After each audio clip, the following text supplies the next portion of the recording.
نحمده ونصلي على رسوله الكريم اما بعد فاعوذ بالله من الشيطان الرجيم بسم الله الرحمن الرحيم رب اشرح لي صدري ويسر لي امري واحلل عقدة من لساني يفقهوا قولي. شادی اللہ کی ایک نعمت. قرآن پاک میں آتا ہے وَمِنْ آيَاتِهِ أَنْ خَلَقَ لَكُم مِّنْ أَنفُسِكُمْ أَزْوَاجًا لِتَسْكُنُوا إِلَيْهَا وَجَعَلَ بَيْنَكُم مَّوَدَّةً وَرَحْمَةً إِنَّ فِي ذَلِكَ لَآيَاتٍ لِقَوْمٍ يَتَفَكَّرُونَ. اس کی قدرت کی نشانیوں میں سے ایک نشانی یہ ہے کہ اس نے تمہارے لیے تمہاری ہی جنس کی عورتیں پیدا کی تاکہ ان کی طرف مائل ہو کر سکون حاصل کرو، اور تم میں محبت اور مہربانی پیدا کی. بلا شبہ اس میں ان لوگوں کے لیے نشانیاں ہیں جو غور و فکر کرتے ہیں. نکاح اسلام کی نظر میں ایک عبادت ہے، نیکی کمانے کا ایک ذریعہ ہے، ایمان مکمل کرنے کا ایک ذریعہ ہے. نبی اکرم صلی اللہ علیہ وسلم نے فرمایا بندہ جب نکاح کر لیتا ہے تو اس کا آدھا دین مکمل ہو جاتا ہے.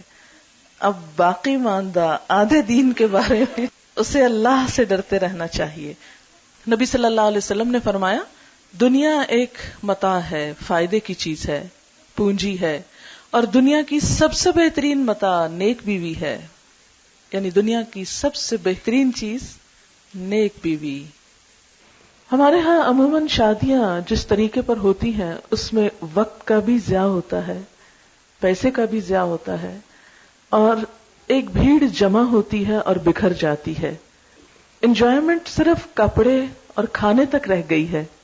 گویا اپنی صرف جسمانی ضروریات کو پورا کرنا اور صرف مٹیریلسٹک اپروچ کی حد تک خوشی کا تصور ہونا اب مسلمانوں میں باقی رہ گیا ہے، جبکہ کوئی خوشی اس وقت تک پوری خوشی ہو نہیں سکتی جب تک انسان کی روح بھی خوش نہ ہو، اور کوئی روح اللہ کے ذکر کے بغیر خوش ہو نہیں سکتی. تو اس لیے اس شادی میں اللہ کے ذکر کے ساتھ ساتھ کچھ باتیں بھی نہیں سیکھیں گے انشاءاللہ.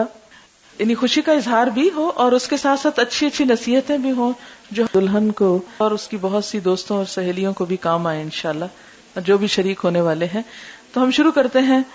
آج کے اس پروگرام میں جو اہم حصہ ہے وہ یہ کہ جو لوگ اس تجربے سے گزر چکے ہیں، گزر رہے ہیں، اور انہوں نے اس زندگی میں ایک بہترین کامیابی حاصل کی ہے، یا جن چیزوں سے ان کی ازدواجی زندگی خوشگوار ہوئی ہے، میں چاہوں گی کہ وہ ہمارے ساتھ اس پروگرام میں شریک ہوں اور اپنے ذاتی تجربات کا ذکر کریں تاکہ دوسرے لوگوں کو فائدہ ہو اور ان کی زندگیاں بھی خوشگوار ہو جائیں.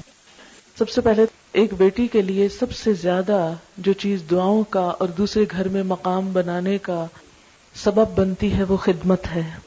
کوئی لڑکی اپنی اچھی شکل سے، اپنے علم سے، اپنے ہنر سے، اپنی دوسری قابلیت سے سسرال کے ہاں جگہ نہیں بنا سکتی جو خدمت سے بنا سکتی ہے. بہت سی بے ہنر لڑکیاں بھی جب اچھے جذبے کے ساتھ خدمت کا ارادہ کرتی ہیں اور کرتی ہیں اور قربانی کرتی ہیں تو بہت دعائیں بھی پاتی ہیں اور بہت خوشحال زندگی بھی. تو یہ خوشحال زندگی کا ایک راز ہے سیکریفائس اور لینے کی بجائے دینے پہ نظر رکھنا. زاہدہ ریڈیو پر کام کرتی رہی ہیں اور انہوں نے ایک ٹاک دی تھی اس بارے میں جو بہت مفید تھی، تو اس سے آپ بھی فائدہ اٹھائیں. السلام علیکم. یہ ایک چھوٹی سی ٹاک تھی جو کہ ایک بچی کا خط آیا تھا، اور اس نے لکھا تھا کہ جی ہم لوگ لڑکیاں شادی سے پہلے تو بہت خواب دیکھتی ہیں کہ شادی ہو، یہ ہوگا وہ ہوگا، زیور پہنیں گے، اچھے جوڑے پہنیں گے، میاں ملے گا، یہ ہے وہ ہے. اور لیکن جب بعد میں عملی زندگی میں قدم رکھا تو پھر پتہ چلا کہ یہ خواب اتنا سہانا نہیں تھا. تلخ حقیقتیں جب سامنے آئیں تو پریشان ہو گئیں. تو انہوں نے کہا کہ آپ ہمیں کوئی اچھی سی نصیحت کریں. تو یہ وہ نصیحت ہے جو میرے والدین نے مجھے کی، کچھ اس میں میرے تجربات شامل ہیں، اور اس کے بعد ایک اور بات بھی کروں گی لیکن اس کو ختم کرنے کے بعد. اب پیارے بچوں بار بار میں پڑھوں گی کیونکہ اس میں نے پیاری بچیوں کا بہت نام لیا ہے. تو کچھ بچی ہیں، کچھ تھوڑی سی زیادہ بڑی ہو گئی ہیں، شادی ہو گئی ہے، لیکن وہ بھی اپنے آپ کو اس وقت بچہ ہی سمجھے. تو پیاری بچیوں سنو، والدین اپنے بچوں، خاص طور پر بچیوں کی شادی کے لیے بہت فکر مند رہتے ہیں. اس دن کا انتظار کرتے ہیں جب دنیا جہان کی خوشیاں سمیٹ کر اپنی بچی کی جھولی میں ڈال دیں اور بہترین آرزوؤں اور تمناؤں کے ساتھ ایک تابناک اور روشن مستقبل کی طرف خوشی اور جدائی کے ملے جلے جذبات کے ساتھ آنسوؤں کی پرنور بارش میں نئے اور اصل گھر کی طرف روانہ کر دیں، اس گھر کی طرف جسے آپ اپنا گھر کہیں گی، اور جس گھر سے جائیں گی وہ اب آپ کے لیے ماں باپ کا گھر کہلائے گا۔ آپ اس نئے گھر کی عزت کہلائیں گی، آئندہ آپ کی پہچان اس نئے گھر سے ہوگی۔ جس گھر میں آپ قدم رکھیں گی وہ نیا ہوتے ہوئے بھی نیا نہیں ہے، اس میں کوئی بھی فرد اور کوئی بھی رشتہ نیا نہیں ہے، یہ بالکل اسی گھر کی طرح ہے۔ پچھلے 20-22 سال ہنسی خوشی جس میں آپ نے گزارے، وہاں آپ کے ماں باپ تھے جو آپ کو بہت عزیز رکھتے تھے اور آپ بھی ان سے بہت پیار کرتی تھیں۔ اس نئے گھر میں بھی ویسے ہی امی ابو ہیں جو آپ کو اسی طرح بلکہ اس سے بھی بڑھ کر پیار کریں گے، شرط یہ ہے کہ آپ بھی ان کو وہی پیار دیں۔ پچھلے گھر میں آپ کے بھائی بہن تھے جو آپ پر جان نچھاور کرتے تھے اور آپ بھی ہردم ان کے آرام و سہولت کا خیال رکھتی تھیں۔ اس نئے اچلے گھر میں بھی آپ کو ایسے ہی بھائی بہن ملیں گے جو آپ کے پیار و محبت کے جواب میں زیادہ پیار و محبت دیں گے۔ پچھلے گھر میں تمام عزیز رشتہ دار آپ کی خواہشوں کا احترام کرتے تھے کیونکہ آپ اپنی شعوری کوشش کرتی تھیں کہ آپ ان کو کسی قسم کی شکایت کا موقع نہ دیں۔ اب اس گھر میں بھی اسی طرح کے عزیز رشتہ دار آپ کی راہ دیکھ رہے ہیں اور آپ کو اچلے سہانے ماحول میں ہنسی خوشی خوش آمدید کہنا چاہتے ہیں۔ تو پیاری بچیوں، اس مختصر سے مقابلے سے آپ کو احساس ہو گیا ہوگا کہ نیا گھر نیا ہوتے ہوئے بھی نیا نہیں ہے، اس میں کوئی رشتہ نیا نہیں، لیکن اس گھر میں صرف ایک رشتہ نیا ہے، ایک نہایت اہم شخص جو آپ کی زندگی میں پہلے نہیں تھا۔ اس کی موجودگی اس سارے ماحول کو نیا پن دے رہی ہے، اس سارے گھر کو زیادہ پیارا بنا رہی ہے اور آپ کی اس زندگی کو نیا روپ عطا کر رہی ہے، اور وہ شخص ہے آپ کا شوہر، آپ کا مجازی خدا، جس کے متعلق ہمارے پیارے رسول صلی اللہ علیہ وسلم نے ارشاد فرمایا، اگر کسی انسان کو سجدہ کرنے کی اجازت ہوتی تو میں عورت کو حکم دیتا کہ وہ اپنے خاوند کو سجدہ کرے۔ یہ نیا شخص، نئی ہستی، آپ کی تمام خوشیوں اور مسرتوں کا حامل آپ کا شوہر نامدار ہے، جو صرف اور صرف آپ کا شوہر ہے۔ اس رشتہ میں آپ دونوں میں کوئی تیسرا شریک نہیں۔ یہ بندھن کوئی سیمنٹ یا پلاسٹر اور لوہے کی زنجیروں سے نہیں بندھا ہے، بلکہ یہ خالصتاً اللہ تعالیٰ کے حکم اور سنت رسول اکرم صلی اللہ علیہ وسلم کے فرمان سے قائم ہوا ہے۔ اب یہاں ٹھہر کر آپ نے غور و فکر کرنا ہے کہ دوسرے رشتوں کی موجودگی میں اس نئے رشتے کے قائم ہونے سے آپ کے اور آپ کے خاوند کے دوسرے رشتوں میں کوئی فرق تو نہیں آیا۔ تو پیاری بچیوں سنو، تمہارا خاوند صرف تمہارا نہیں، تمہاری طرح کسی ماں کا لخت جگر ہے، کسی باپ کی آنکھ کا نور ہے، کسی بہن کے دل کا سرور ہے، کسی بھائی کا بازو ہے، اور بہت سے رشتہ داروں کے ساتھ مختلف رشتوں میں بندھا ہوا ہے۔ اب آپ کے ساتھ رشتہ بندھنے کے بعد اس کے پرانے رشتے خدا نہ خواستہ ٹوٹ نہیں گئے ہیں، وہ تمام رشتے قائم ہیں۔ ان رشتوں کے حقوق اور فرائض اپنی جگہ موجود ہیں، بلکہ آپ کے ساتھ شادی کے بعد ان رشتوں میں نیا پن آ جائے گا اور ان میں ایک نیا رخ پیدا ہوگا۔ اس گھر کی خوشیاں بڑھیں گی، اس گلستان میں زیادہ پھول کھلیں گے، اور اس گھر اور خاندان کی رونق کو دوبالا کرنے کے لیے آپ کا کردار ایک کلیدی رول ادا کرے گا۔ آپ کا ہر عمل اسے نیا انداز، نیا رخ دے گا۔ یہ نہ صرف آپ کے اخلاق اور کردار کا امتحان ہے، بلکہ آپ کے ماں باپ کی 20-22 سال کی تربیت کا امتحان ہے۔ یہ بات غور طلب ہے۔ ان کی عزت اب آپ کے ہاتھ میں ہے، آپ نے اس امتحان میں سرخرو ہونا ہے۔ بالکل ٹھیک اسی طرح آج سے کئی برس پہلے ایک خاتون انہی راہوں سے کامیاب و کامران گزر چکی ہے، اور وہ ہے اس گھر کی اصل بنیاد، یعنی آپ کی محترم ساس، جو کہ آپ کو ماں کی طرح ٹھنڈی چھاؤں مہیا کرے گی، اور انہوں نے ہی آ کر اس گھر کو آپ کی آمد کے لیے تیار کیا ہے۔ آپ نے ان کو صحیح بیٹی بن کر دکھانا ہے۔ ماں باپ کو بیٹا اسی طرح پیارا ہے جیسے اس کی شادی سے پہلے تھا۔ آپ کے شوہر کے بہن بھائی بھی اسے اسی طرح پیار و محبت کرنے والا بھائی دیکھنا چاہتے ہیں۔ تمام رشتہ دار اس کو پہلے جیسا بھانجا، پہلے جیسا بھتیجا، پہلے جیسا ماموں، پہلے جیسا چچا دیکھنا چاہتے ہیں۔ یہ تمام رشتے ایک گھر کو، ایک خاندان کو یکجا رکھتے ہیں اور گھر کی خوشیوں اور رونق کو دوبالا کرتے ہیں۔ اب آپ کے اخلاق اور کردار کا امتحان ہے کہ ان رشتوں کو مضبوطی سے آپ جوڑے رکھیں۔ یہ نیا گھر، یہ سب نئے رشتے ایک نئے پسندیدہ لباس کی طرح ہیں جس طرح نئے لباس کی حفاظت کی جاتی ہے، خیال رکھا جاتا ہے کہ اس پر داغ دھبا نہ پڑ جائے، اسی طرح آپ کو ان نئے رشتوں کا خیال رکھنا ہوگا کہ ان میں کسی طرح کی بدمزگی اور گھٹن پیدا نہ ہو سکے، یہ پہلے دن ہی کی طرح خوبصورت اور تابناک ہوں۔ تو پیاری بچیوں، آپ ان سب رشتوں کی قدر کرو، یہ آپ کی قدر کریں گے۔ صرف ایک رشتے کی وجہ سے آپ اپنے آپ کو اور اپنے خاوند کو دوسرے تمام رشتہ داروں سے الگ نہ سمجھو، وہ قائم ہیں اور خدا کے فضل سے قائم رہیں گے۔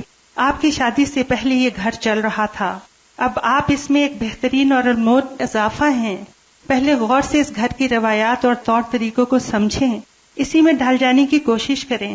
ہاں، اگر کوئی نئی چیز لانا چاہیں تو دھیرے دھیرے، لیکن اس سے پہلے سب کے دل اپنی محبت اور فرما برداری سے جیت لیں۔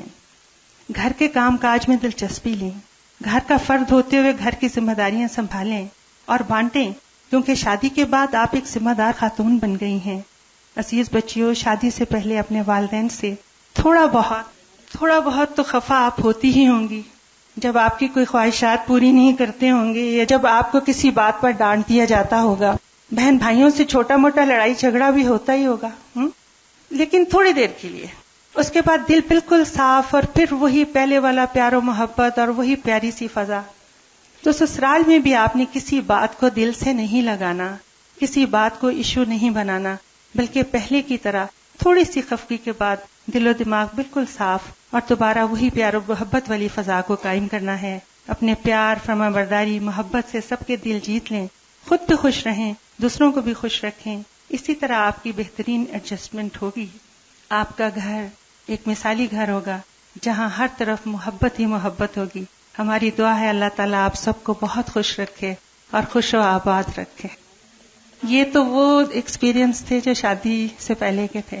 اب شادی کے بعد کے جو ایکسپیرینس میرے ساتھ ہوا ہے وہ بھی ساتھ ہی بتاتی چلوں کہ حالانکہ میرے کزن ہیں، لیکن شادی کے بعد مجھے بالکل ایک نیا انسان نظر آیا۔ وہ بولے کزن نہیں تھے، وہ ایک شوہر کے روپ میں آئے سامنے۔ تو میں نے ایک چھوٹی سی ایک مثال پڑھی تھی کہ زبان سے کسی نے پوچھا کہ اتنے 32 دشمنوں میں تم کیسے رہتی ہو اور اتنی محفوظ، آپ دیکھیں نا کیسے بچ کے رہتی ہے۔ تو پتہ ہے اس نے کیا جواب دیا؟ اس نے کہا اپنی نرمی سے۔ تو میں نے اسی عادت کو اپنایا، میں نے نرمی کو اختیار کیے رکھا۔ تو بالکل وہی بات کہ جیسے شادی سے پہلے بہن بھائیوں سے ناراضگی ہوتی تھی یا ماں باپ سے تھوڑی سی خفگی ہوتی تھی، یا ہمارا یہ کہنا نہیں مانتے، یہ نہیں کرتے، اتنی سختیاں ہمارے اوپر، یہ ہے وہ ہے، تو میں نے بالکل وہی رویہ اپنا وہاں پہ رکھا۔ اور ایک بات جو میں نے اپنے تجربے سے سیکھی وہ یہ کہ آپ اپنے سسرال کی بات اپنے گھر میں جا کے کبھی نہیں کریں، اور خاص طور پہ اپنی امی سے کبھی نہیں کریں۔ ان کو ہمیشہ خوشیاں دیں کہ آپ بہت خوش ہیں اپنے گھر میں، اور آپ اپنے مسئلے مسائل جو ہیں وہ خود سنبھالیں، ان سے خود نپٹیں، اور ان کو بالکل اس میں انوالو نہیں کریں۔ اور میں ضرور کہوں گی کہ مہربانی سے اگر بیٹی آ کے ان کو سناتی بھی ہے تو وہ کبھی اس کی بات نہیں سنیں، اور اس کو ہمیشہ سمجھائیں کہ بیٹا اس میں تمہاری اپنی غلطی ہے، وہ تو بڑے ہیں، وہ ٹھیک کہہ رہے ہیں آپ سے۔ اور اپنے بچے کو سمجھانا چاہیے، کیونکہ اسی کو آپ سمجھا سکتے ہیں۔ اور گھر تو ہم نے بسانے ہیں، ہم یہ تہیہ کر کے جاتے ہیں کہ ہم نے یہ گھر بسانے ہیں، اور جب بسانے ہیں تو پھر کیوں نہ اچھے طریقے سے بسیں۔ پھر لڑائی اور فساد اور چھوٹی چھوٹی بات کو ایشو بنانا، ایشو کبھی نہیں بنائیں، کسی بات کو ایشو نہیں بنائیں، اس بات کو وہیں ختم کر دیں۔ اور الحمدللہ ماشاءاللہ 32 سال ہو گئے میری شادی کو، اور اللہ کا بہت شکر ہے کہ سب لوگ جہاں تک میرے علم میں ہے کہ وہ خوش ہی ہیں مجھ سے، کیونکہ میں نے کبھی زیادتی نہیں کی، کبھی حسد نہیں رکھا، کبھی کسی کے لیے دل میں برا خیال نہیں لائی۔ ہر ایک کے ساتھ میں نے کوشش کی کہ میرا جو بھی رشتہ ہے، میرے میاں کا جو بھی رشتہ ہے وہ قائم رہے۔ اور میرا خیال ہے کہ اپنے میاں کو خوش کرنے کا سب سے اچھا طریقہ یہی ہوتا ہے کہ اس کے بہن بھائیوں کو بھی آپ خوش رکھیں، تاکہ وہ بھی ایک بیلنس پرسنالٹی بن کے سامنے آئے۔ اگر آپ اس کے گھر والوں کے خلاف بات کریں گے، وہ آپ کے گھر والوں کے خلاف کرے گا، یہ تو ٹسل چل جائے گا پھر۔ تو بس یہی میں آپ سے کہوں گی کہ ہمیشہ عاجزی اور انکساری، محبت اور خیر خواہی اس میں اتنی طاقت ہے کہ وہ اور کسی چیز میں ہو ہی نہیں سکتی۔ بہت شکریہ مجھے اتنی دیر برداشت کرنے کا۔ نبی اکرم صلی اللہ علیہ وسلم نے فرمایا، جب تمہارے پاس کوئی ایسا شخص نکاح کا پیغام بھیجے جس کے دین اور اخلاق سے تم راضی ہو تو اس سے نکاح کرا دو، اگر تم ایسا نہ کرو گے تو زمین میں فتنہ اور بڑا فساد رونما ہوگا۔ السلام علیکم۔ زائدہ بہن نے اتنی نصیحتیں کر لی کہ میرا خیال ہے کہ اس کے بعد کوئی ایسی بات رہ نہیں گئی جو میں بتاؤں. میں تھوڑا سا، چونکہ میرا اپنا پرسنل ایکسپیرینس ہے تو میں یہ بتانا چاہوں گی کہ برخلاف زاہدہ بہن کے ایکسپیرینس کے میں ایسی نہیں تھی. میں بہت خود سر اور ضدی اور اپنی بات منوانے والی، لیکن الحمدللہ میرا شوہر بہت ایک اچھا نیک انسان تھا. اگر وہاں انہوں نے نرمی دکھائی تو یہاں مجھے کوئی کریڈٹ نہیں جاتا، اور میں اس کو ریئلائز کرتی ہوں. اور میں نے اس بات کو ریئلائز تب کیا جب میں نے قرآن پڑھا اور سمجھ کر پڑھا، اور مجھے پتا چلا کہ نرمی سے اور پیار سے، اور جتنی غلطیاں میں نے کی اور جو اب مجھے وہ یاد آتی ہیں اور مجھے بہت زیادہ اس پہ شرمندگی ہوتی ہے کہ نرمی اور پیار سے جو بات ہو سکتی ہے وہ ہٹ دھرمی سے اور ضد سے نہیں ہو سکتی. تو سب میری پیاری بچیوں جن کی شادیاں ہونے والی ہیں، تو میں نے جو 20 سال کے بعد سیکھا تو وہ تم لوگ ابھی سے پلے سے باندھ لو کہ نرمی سے اور پیار سے. اور اس میں میرے ایک اپنا، یعنی میں اس کو لالچ کہوں گی کیونکہ میں نے قرآن پڑھنا تھا، 1 سال تک میں نے گھر سے دور رہنا تھا. اب اگر میں وہی پرانی والی شائستہ ہوتی اور ہٹ درمی سے کہ نہیں یہ تو میں نے کرنا ہے، آپ جو ساری عمر یہ کرتے رہے اور میں آپ کے ساتھ رہی تو میں نے بھی آپ کو برداشت کیا، نہیں، میں نے بہت عاجزی سے ساری میری جو ضد اور وہ تھی وہ میں نے ختم کر دی. اور اتنا میں جھک گئی اور اتنا میں جیسے زمین کی جیسے خاک ہو جاتی ہے، میں نے قرآن کی خاطر اپنے آپ کو بنا لیا. اور الحمدللہ اس کی خاطر انہوں نے مجھے اتنی اجازت دی کہ میں نے قرآن پڑھا. پورا راستہ میں جب 3-3.5 گھنٹے کے راستے میں جایا کرتی تھی تو یہی سوچتی تھی کہ میں ان کو کیسے خوش کروں کہ وہ واپس مجھے آنے دے. اور وہ 2 دن میں ان کو یعنی نرمی اور پیار سے، حالانکہ گھر میں بچوں کے ساتھ بہت سے مسائل بھی ہوتے ہیں، میں جاتی تو وہ ایک مسائلستان ایک لسٹ پڑی ہوتی کہ یہ کچھ ہو گیا ہے تمہاری غیر موجودگی میں، لیکن الحمدللہ بیچ میں اللہ تعالیٰ نے اتنا، اور یہ صبر میں نے قرآن سے سیکھا. تو میں یہ کہنا چاہوں گی کہ جن کی بھی بچیاں ہیں وہ پلیز قرآن ان کو ضرور پڑھائیں، چاہے جہاں سے بھی پڑھائیں، لیکن قرآن سمجھ کر اتنا صبر آ جاتا ہے انسان میں، اتنی نرمی آ جاتی ہے، اتنی عاجزی آ جاتی ہے، اور وہ صرف اور صرف اللہ کی خاطر ہوتی ہے. اور خاص طور پہ جن لوگوں کو دین کا کام کرنا ہوتا ہے تو ان کو بہت زیادہ اپنے میں عاجزی اور نرمی پیدا کرنی ہوگی، جبھی شوہر آپ کے ساتھ کوآپریٹ کریں گے. اور میڈم سے بھی میں یہ پوچھوں گی کہ کیوں ایسا ہے کہ نہیں ہے؟ بالکل ایسا ہی ہے کہ اگر آپ نے عاجزی اور نرمی سے کام لیا، ان کی ہر بات مانی، ان کو خوش رکھنے کی کوشش کی، تو انشاءاللہ تعالیٰ آپ دین کا جو بھی کام کریں تو وہ کسی قسم کی رکاوٹ نہیں بنے گی. جیسا کہ میں اپنے میاں کو پاتی ہوں، وہ فل میرے ساتھ کوآپریٹ کرتے ہیں، اور وہ صرف اسی وجہ سے کہ میں ان کی بات مانتی ہوں. تو ضد اور ہٹ درمی اور یہ چیز نہیں کرنا. اس لیے یہ ضد اور ہٹ درمی بار بار ریپیٹ ہو رہا ہے یہ لفظ، کیونکہ میں یہ تھی، اور جب میں نے اس کو چھوڑا اور میں نے جو اس کے انعامات پائے تو وہ بہت زیادہ تھے. تو مرد کو بس ہینڈل کرنے کا یہی ہے کہ اس کے ساتھ بہت پیار محبت سے رہا جائے.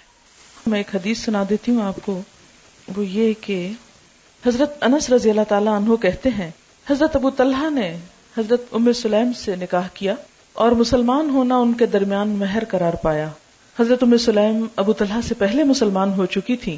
ابو طلحہ نے ان کے پاس نکاح کا پیغام بھیجا. ام سلیم نے جواب میں کہا میں مسلمان ہو چکی ہوں، اگر تم بھی اسلام لے آؤ تو میں نکاح کے لیے راضی ہوں. ابو طلحہ نے اسلام قبول کر لیا اور یہی ان کے درمیان مہر تجویز ہوا. السلام علیکم. میں یہی کہوں گی کہ never contradict your husband in public. Privately آپ جو مرضی کرو لیکن in public never contradict him. If he is saying something you don't like just smile a lot. اور you have to win people over with your اخلاق. اور جب کوئی چیز آپ کو اچھی نہیں لگ رہی ہو تو اوپنلی شروع میں نہیں کہنا، اپنے اندر رکھنا ہے، اپنے آپ کو کنٹرول میں رکھنا ہے. بہت اچھی بات انہوں نے کی، اللہ نے جزائے خیر دے. عموماً ہم ایسی ہی چھوٹی چھوٹی غلطیاں کرتے ہیں اور ہمیں خود بھی پتہ نہیں ہوتا کہ ہم کیا کر رہے ہیں. اب دیکھیں کہ عموماً ڈفرینس آف اوپینین اس لیے نہیں ہوتا کہ ہم ایک دوسرے کو ڈس لائک کر رہے ہوتے ہیں یا ہماری کوئی عداوت ہوتی ہے ایک دوسرے کے ساتھ. وہ چونکہ سیٹ اپ مختلف ہوتا ہے، گھروں کی روٹین مختلف ہوتی ہے، لائف سٹائل مختلف ہوتا ہے، تو قدرتی طور پر جب آپ ایک دھارے سے آئے دوسرا دوسرے سے آئے، جب وہ اکٹھے ہوں گے تو کچھ چیزیں مختلف ہوں گی اور ان میں اختلاف کا پیدا ہونا بالکل نیچرل ہے.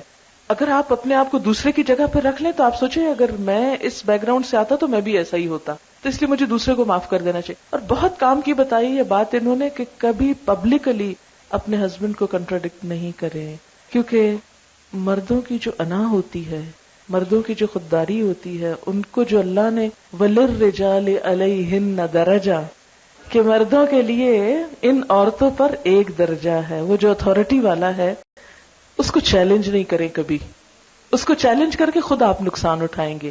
اس کو وہیں رہنے دیں، اس کو برقرار رکھیں، وہ آپ کے فائدے کا بھی ہے.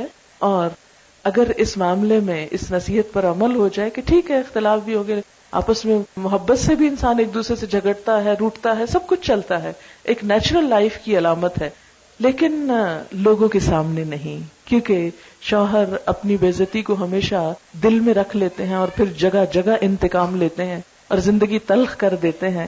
اس لیے ایک کڑوا گھونٹ بہت ساری خرابیوں سے انسان کو بچا لیتا ہے. السلام علیکم. ایک رشتہ ہوتا ہے نا مدر کا، اور ایک ہوتا ہے مدر ان لا کا. اگر ہم یہ ان لا کا لفظ ہٹا دیں اور ساس کو اپنی ماں، اور اس طرح سارے رشتوں کو، sister in law, brother in لا، سب کو اگر ہم ان لا ہٹا دیں اور ان کو واقعی دل سے اپنی بہن، اپنا بھائی، اپنی ماں، اپنا باپ یہ جگہ دیں، لوگوں کو اکوموڈیٹ کریں، آپ کو لوگ اکوموڈیٹ کریں گے. اور جس طرح اخلاق کی بات ہوئی، اسمائلنگ فیس کی بات ہوئی، تو یہ اخلاق ہے جو سب کچھ جیت لیتا ہے اور پھر آپ ونر ہو جاتے ہیں. تو میری بہت دعائیں ہیں آپ سب کے لیے بھی جو اب اس میدان میں چھلانگ مارنے والے ہیں ان فیوچر میں.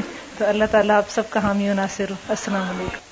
بہت کام کی بات کی ہے کہ ان لا ہٹا دے. عموماً لوگ پوچھتے ہیں کہ اسلام میں سسرال والوں کے کیا حقوق ہیں، یہ سوال کیا جاتا ہے. ابھی تک جتنا بھی قرآن پاک کا اور نبی صلی اللہ علیہ وسلم کی سنت کا مطالعہ میں نے کیا ہے، اس میں ایز سچ کوئی الگ چیپٹر سسرال کے نام سے نہیں ہے. میں نے اس پر بہت غور کیا، بہت کوشش کی کہ مجھے کچھ بھی ایز اے ٹیکسٹ کچھ مل جائے. اتنی سی بات ضرور ہے کہ قرآن پاک میں اللہ تعالیٰ انسانی رشتوں کا ذکر کرتے ہوئے نسب اور سحر کے رشتے کا ذکر کرتے ہیں. سحر سسرال کو کہتے ہیں، اور دونوں کو ایک ہی جگہ پر مینشن کیا گیا ہے. پھر کیا ہے، کیا اسلام نے ان رشتوں کو اگنور کیا ہے؟ کیا ان رشتوں کی کوئی اہمیت نہیں؟ کیا یہ رشتے بیکار ہیں؟ کیا ان کے ساتھ ستیلے والوں کا سلوک کیا جائے؟ نہیں، ایسا نہیں. بات یہ ہے کہ اس پر جتنا بھی میں نے غور کیا تو مجھے جواب یہی ملا کہ یہ رشتے کوئی الگ رشتے نہیں ہیں. اپنی ماں اور شوہر کی ماں کا درجہ ایک ہی ہے، عزت کا، احترام کا، حسن سلوک کا، جیسے رضائی ماں کا. آپ صلی اللہ علیہ وسلم کی اپنی والدہ تو فوت ہو گئی تھی، لیکن دودھ جنہوں نے پلایا تھا ان کے لیے بھی آپ کا احترام اور محبت اتنی ہی تھی، حالانکہ صرف انہوں نے دودھ پلایا تھا. اور اسلام کی روح سے الگ اگر ساس کے حقوق کے بارے میں کوئی حدیث نہیں آئی تو اس کی وجہ یہی ہے کہ وہ ماں کے ضمن میں آتی ہے. آپ دیکھیں کہ شوہر کی شکل میں ساس کتنا بڑا تحفہ آپ کو دیتی ہے کہ جس ہستی میں آپ کو سکون ملتا ہے، جس کی طرف سے آپ کی ساری ضروریات کا خیال رکھا جاتا ہے.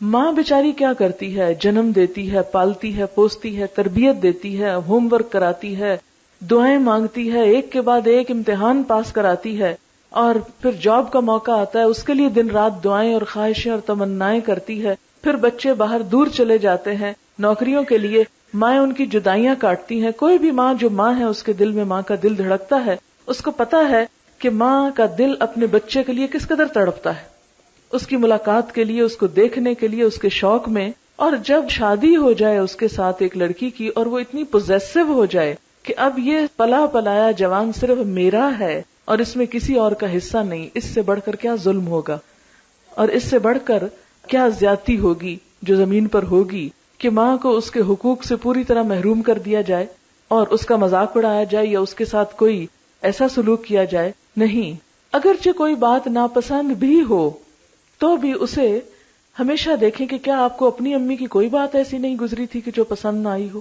اپنی ماں کے ساتھ بھی تو ایسے ہو ہی جاتا ہے. کیا اپنی بہنوں کے ساتھ کبھی ایسا معاملہ نہیں آیا؟ آپ کو یاد ہوگا بچپن میں بہنیں بہنوں کے بال تک کھینچ لیتی ہیں، لڑتے جھگڑتے، مار کٹائی تک نوبت آ جاتی، اتنی لڑائیاں ہوتی ہیں.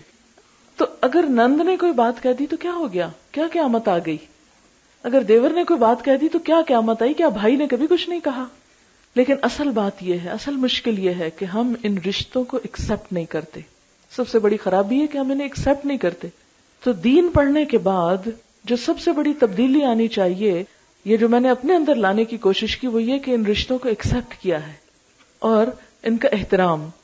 اور ان کی بات بھی اسی طرح برداشت کر لی جائے چاہے بری ہی لگے کوئی. جس طرح اپنے بہت سے عزیزوں کی بات بری لگنے کے باوجود ہم اس کو اگنور کر جاتے ہیں اور برداشت کر جاتے ہیں. فریدہ چشتی آ جائیں. ان کے شوہر اتنے اچھے اچھے کام کر رہے ہیں اور وہ ہو نہیں سکتے جب تک ازدواجی زندگی خوشگوار نہ ہو. جب بھی میں ان کا کوئی نیا اچھا کام دیکھتی ہوں تو میں فریدہ کو کریڈٹ دیتی ہوں دل میں. تو ہم ان سے بھی پوچھنا چاہتے ہیں کہ کیا راز ہے؟ السلام علیکم. راز بس صرف اتنا ہے کہ کبھی میں نے یہ نہیں سوچا کہ شوہر کا یہ کام ہے اور میرا یہ کام ہے. بے شک اللہ تعالیٰ نے جو کچھ بھی بتایا ہے، لیکن چونکہ میرے ہسبینڈ بہت زیادہ دین کا کام کرتے تو میں نے انہیں یہ کبھی نہیں کہا کہ نہیں یہ میرا کام نہیں آپ کا ہے. جتنا ہو سکا ان کا بھی کام میں سنبھالنے کی کوشش کرتی ہوں، صرف اس لیے کہ وہ بھی ایک جنت کا دروازہ اللہ تعالیٰ میرے. تو یہ ایک بات ہے کہ ہر لحاظ سے جس طرح بھی اپنے ساتھی کا سپورٹ کر سکتے ہیں، مدد کر سکتے ہیں ان کو، چاہے وہ آپ کے ذمہ ہو یا نہ ہو. تو یہ میں نے ایک چیز دیکھی ہے کہ زندگی کامیاب ہوتی ہے اور اللہ تعالیٰ کی مدد ہوتی ہے. انہوں نے بہت اچھی بات کی ہے کہ میں نے کبھی یہ نہیں سوچا کہ یہ ان کا کام ہے اور یہ میرا ہے. جب ایک شخص ایک اچھے کام میں لگا ہے تو جتنا بھی اس کو سپورٹ کیا جائے گا وہ ان کے لیے بھی اتنا ہی اجر ہے. آپ کو یاد ہوگا کہ حضرت اسماء بنت یزید حضور صلی اللہ علیہ وسلم کے پاس عورتوں کی نمائندہ بن کر آئی تھیں اور انہوں نے کہا یا رسول اللہ صلی اللہ علیہ وسلم، مرد تو جہاد کرتے ہیں، جمعے میں شریک ہوتے ہیں اور بہت سے اچھے اچھے کام کرتے ہیں، تو ہم خواتین تو صرف گھر میں بیٹھی بچے پیدا کر رہی، بچے پال رہی ہیں اور گھروں کو لک آفٹر کر رہے ہیں، تو ہمارے لیے تو کچھ بھی نہ ہوا. آپ نے فرمایا نہیں، جو شوہر کی غیر موجودگی میں گھر کو اچھی طرح سنبھالتی ہے اور اپنی شرم و حیا کی حفاظت کرتی ہے، وہ گھر بیٹھ کر بھی وہ سارا اجر پالے گی جو شوہر باہر جا کے کر رہا ہے. تو یہ ایک حقیقت ہے کہ اگر شوہر ایک اچھے کام میں لگا ہوا ہے اور بیوی کی طرف سے اس کو سپورٹ حاصل ہے اور بیوی اس کی ذمہ داریاں بھی اٹھا رہی ہے، تو اس پر اس کے لیے انشاءاللہ بہت بہترین اجر ہے. میں یہی نصیحت کروں گی کہ شادی ہو کے جب جائے اپنے گھر میں تو اپنا گھر ایک جنت بنا لے اپنے میاں کے لیے اور اپنے سسرال والوں کے لیے. میاں جب گھر آئے تو اس کو پوری طریقے سے سکون ملے، نہ کوئی لڑائی جھگڑے کی باتیں ہوئیں، نہ کوئی کمپلین ہوئی کسی قسم کا. اور میرے خیال میں اگر یہ ایسے کرے تو میاں بھی خوش ہوگا کہ میں جب گھر آیا ہوں تو باہر کی زندگی میں جو مجھے پریشانیاں تھیں گھر آ کے میں ٹوٹلی انوائنڈ کر سکتا ہوں اپنی بیوی کے ساتھ. اس میں یہی کچھ کہوں گی. آپ کو معلوم ہے کہ ایک اچھی بیوی کی خوبیاں بتاتے ہوئے نبی صلی اللہ علیہ وسلم نے کیا فرمایا کہ جب شوہر اس کو دیکھے تو وہ اس کو خوش کر دے، اور جب وہ اسے کسی کام کا کہے تو وہ کر ڈالے، جب وہ اس کے بھروسے پہ کوئی قسم کھا لے تو وہ اس کی قسم پوری کر دے، اور عورت شوہر کے معاملے میں کسی دوسرے کی بات نہ مانے. شوہر کے معاملے میں کسی دوسرے کی بات نہ مانے. ہمارے ہاں عموماً یہ چیز مس کر دی جاتی ہے. یہ اللہ کے رسول صلی اللہ علیہ وسلم کا حکم ہے.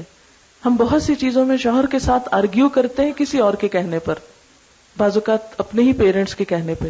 آپ نے دیکھا ہوگا کہ جتنی سہولتیں کمیونیکیشن کی زیادہ ہو گئی ہیں اس سے میں نے دیکھا خرابیاں بھی بہت ہو گئی ہیں. بعض اوقات شادی تو پیرنٹس کر دیتے ہیں لیکن پیچھے سے ڈکٹیشن نہیں چھوڑتے. یوں کرنا، اچھا اس نے تمہیں یوں کیا ہے تم آگے سے یوں جواب دینا، اس نے تمہیں یہ نہیں دیا تم یوں بتانا. اس طرح کی بہت سی چیزیں اس زندگی کو زہریلا کر دیتی. آپ دیکھیں کہ دنیا ہے ہی ایک آزمائش کی جگہ نا، یہ جنت نہیں ہے. جنت کو اللہ نے وہاں رکھ دیا ہے، خوشی اور سکون کو اللہ نے جنت میں رکھا ہے، دنیا میں نہیں رکھا. دنیا کی زندگی کسی کی بھی آئیڈیل نہیں ہو سکتی. ہم عموماً کیا کرتے ہیں، اپنے سے دوسروں کو کمپیئر کرتے ہیں. دوسروں کی جو چیز اچھی ہوتی ہے اسے دیکھ کے ہم حسرت کرتے رہتے ہیں، جو ہماری اچھی چیز ہوتی ہے اس پہ ناشکر ہو جاتے ہیں. آپ صلی اللہ علیہ وسلم نے معیار کیا دیا ہے کہ دنیا کے معاملے میں اپنے سے کمتر والوں کو دیکھو کہ جن کے پاس کچھ نہیں، اور دین کے معاملے میں اپنے سے اوپر والوں کو دیکھو. تو اگر شوہر کی رائے جب تک دین کے خلاف نہ ہو، اللہ کے حکم کے خلاف نہ ہو، اس وقت تک اس کی اطاعت اللہ کی اطاعت کے بعد سب سے بڑی اطاعت ہے. سورۃ النساء نیک عورت کی خوبی کیا بتائی گئی ہے؟ فالصالحات قانتات. قنوت کون سی اطاعت ہے پتہ ہے آپ کو؟ قنوت ہوتا ہے دوام اطاعت اور عاجزی والی اطاعت. قوموا للہ قانتین، اللہ کے سامنے عاجز بندے بن کے کھڑے ہو.